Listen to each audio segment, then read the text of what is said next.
Hi guys, आज हा industry व्हिजिटचा day दुसरा. तर सकाळी निर्लज्जपणे न आंघोळ करता आम्ही गेलेलो नाश्ता करायला. तर तिथं आमच्या ऑलरेडी या 4 नमुना नाश्ता करायला आलेल्या. तर नाश्त्याला होतं इडली, वडा आणि सांबर. ते खाऊन आम्ही फ्रेश होऊन बसलो गाडीत. तर गाडीत प्रथमेश आणि अखिलेशचं काय तर चालू होतं. तर मृणाल म्हणला ही मॅनेजमेंट झिरो आहे.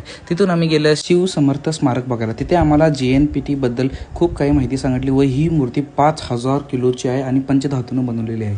तिथून आम्ही गेले एका व्हिडिओ रूममध्ये जिथं आम्हाला भारतातील सर्वात मोठा होणारा पोर्ट त्याबद्दल ग्राफिक आणि व्हिडिओ दाखवले. नंतर बाहेर काही शिवाजी महाराजांच्या मूर्त्या व त्यांचं काहीतरी शिल्पकार केलेले. नंतर आम्हाला छत्रपती शिवाजी महाराज व छत्रपती संभाजी महाराज यांच्याबद्दल काही खूप इतिहासातली माहिती सांगितली व नंतर अथर्वनं घोषणा दिली, धर्मवीर छत्रपती श्री संभाजी महाराज की जय. तिथून मग आम्ही डायरेक्ट एक्झिट घेतलं व गाडीकडे गेलो. गाडीत जाऊन बसल्यावर आम्ही निघालो JNPT पोर्ट बघण्यासाठी. तिथे सिक्युरिटी चेक करून तिथं आम्हाला पोर्टची माहिती सांगितली व सिद्धी बघा कसं नाटकी करत्या.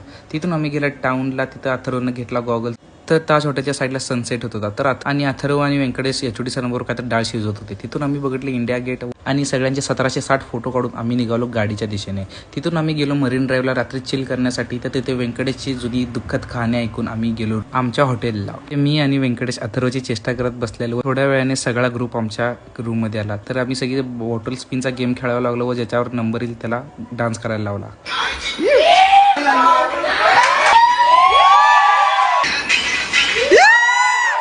तर असा काहीतरी होता आमचा आजचा डे 2. तर तुम्हाला हा ब्लॉग आवडला असेल तर नक्की लाईक करा, शेअर करा आणि कमेंट करा आणि माझ्या या नवीन चॅनलला फॉलो करायचं विसरू नका. परत भेटू पुढच्या ब्लॉगमध्ये. तब तक के लिए टाटा.